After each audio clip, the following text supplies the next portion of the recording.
उस रात जब चांदनी खिड़की से झांक रही थी और हवा में एक अजीब सी खामोशी थी, मेरे भाई ने मुझसे वो बात कही जिसने मेरी दुनिया हिला दी।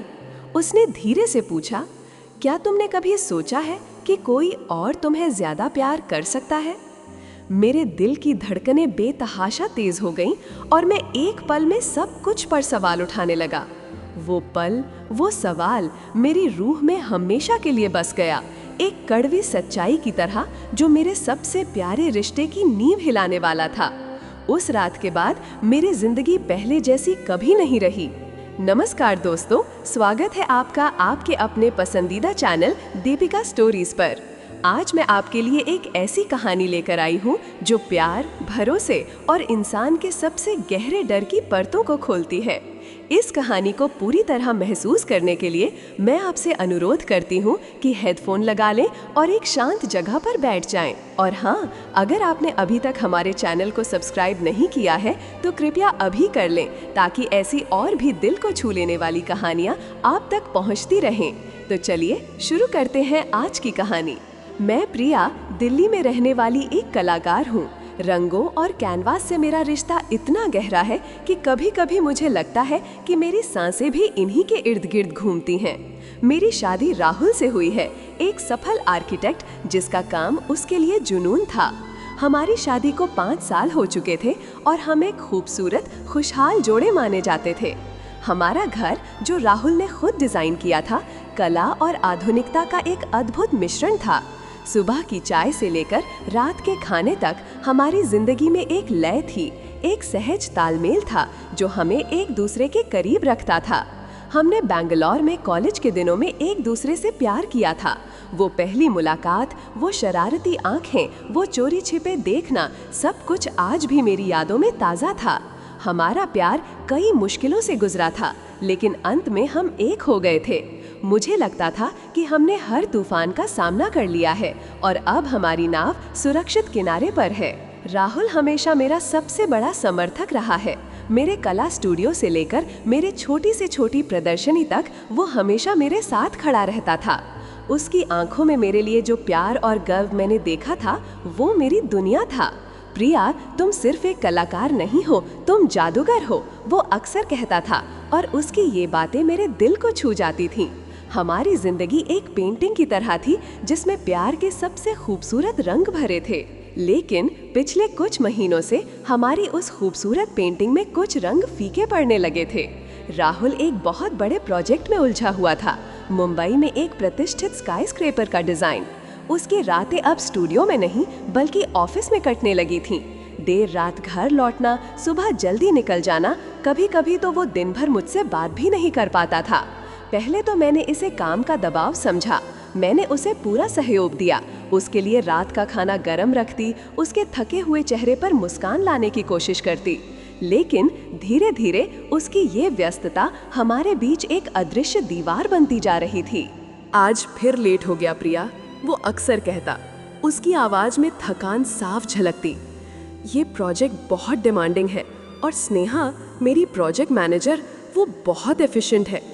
उसके बिना तो ये काम असंभव है। स्नेहा का नाम पहली बार तब मेरी जिंदगी में आया। मैंने उस पर ज्यादा ध्यान नहीं दिया, मुझे लगा काम की बात है। लेकिन जैसे जैसे राहुल की व्यस्तता बढ़ती गई, स्नेहा का नाम भी उतनी ही बार उसकी बातों में आने लगा। स्नेहा ने आज कमाल कर दिया, स्नेहा ने ये प्रॉब्लम सॉल्व कर दी, स्नेहा के आइडियाज बहुत फ्रेश है।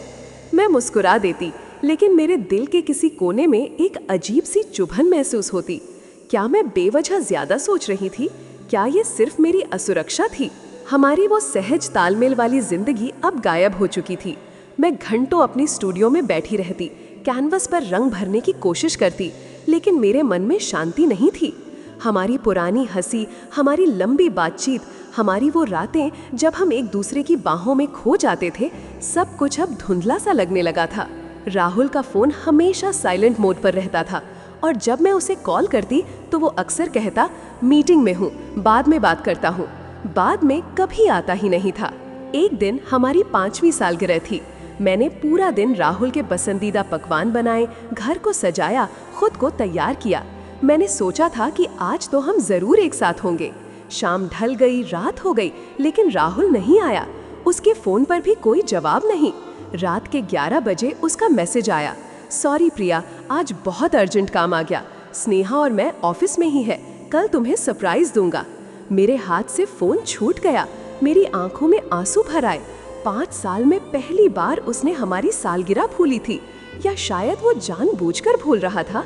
स्नेहा का नाम फिर से, ये सब मेरे लिए बहुत ज्यादा हो रहा था। मेरी उदासी, मेरी बेचैनी अब मुझसे संभाली नहीं जा रही थी।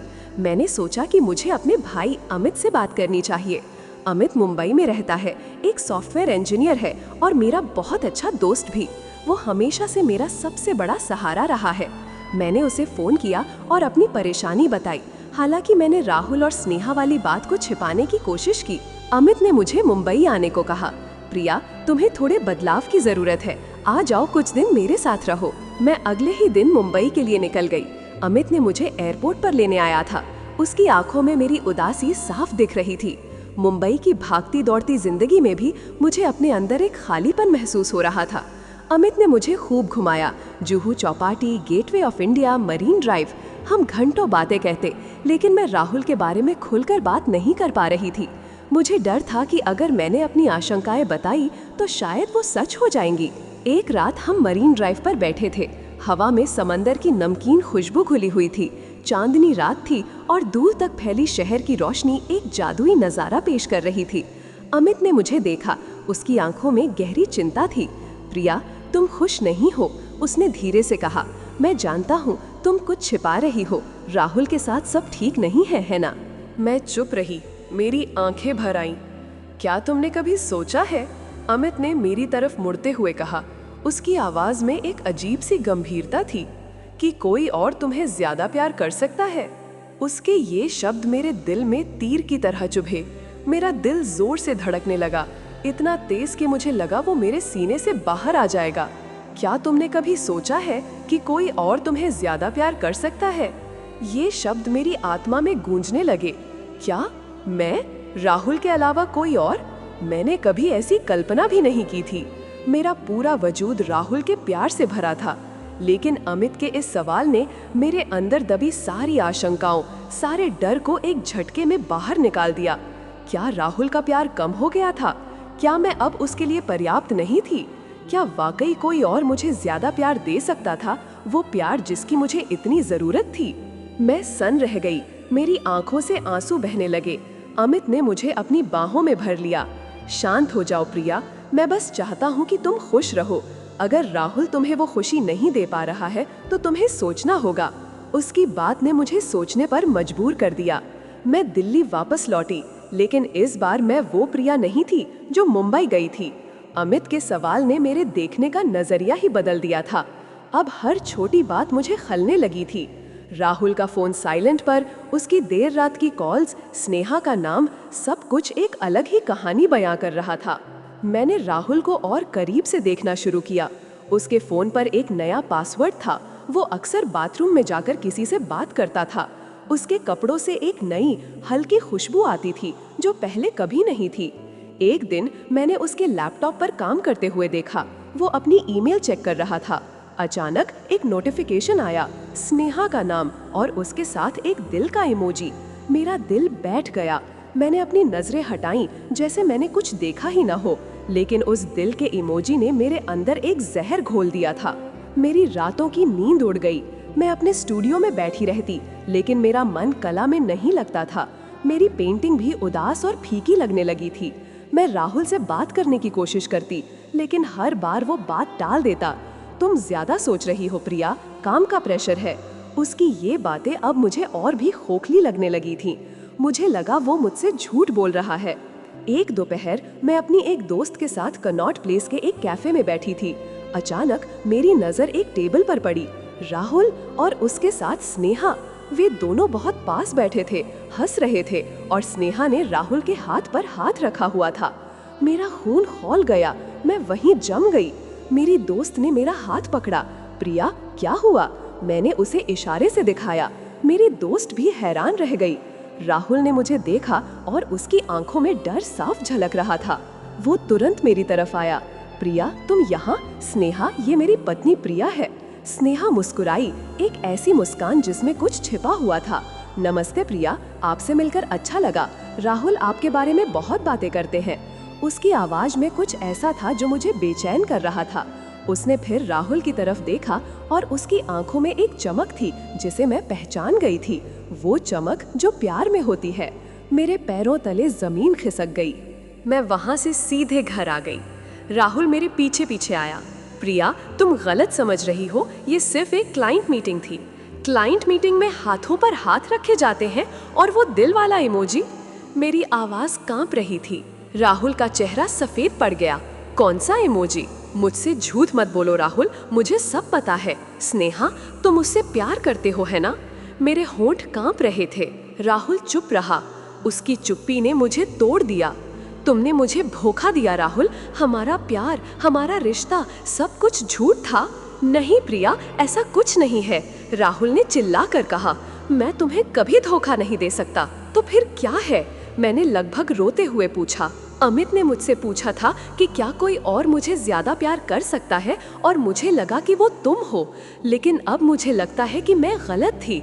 तुम ही किसी और को ज्यादा प्यार करते हो। राहुल मेरे सामने घुटनों पर बैठ गया। उसकी आंखों में आंसू थे।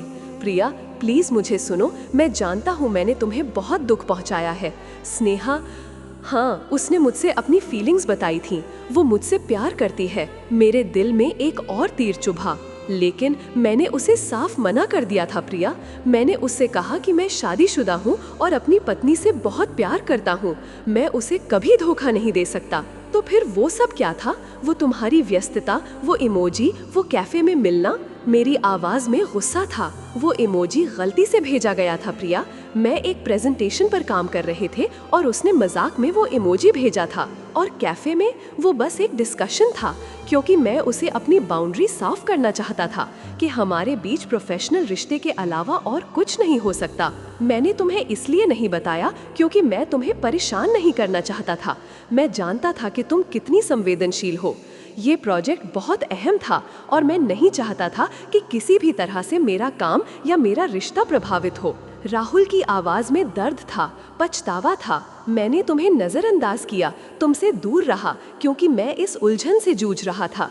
मुझे समझ नहीं आ रहा था कि स्नेहा को कैसे हैंडल करूं बिना उसके प्रोफेशनल काम को प्रभावित किए। मैंने डर गया था प्रिया। मैं डर गया था कि अगर मैंने तुम्हें बताया तो तुम मुझ पर शक करोगी और हमारा रिश्ता टूट जाएगा। मैंने सोचा कि मैं इस समस्या को खुद ही सुलझा लूंगा, लेकिन तुमने मुझे अकेला छोड़ दिया राहुल। मुझे लगा कि मैं सब कुछ खो रही हूँ। अमित का सवाल, उसने मुझे भीतर तक हिला दिया।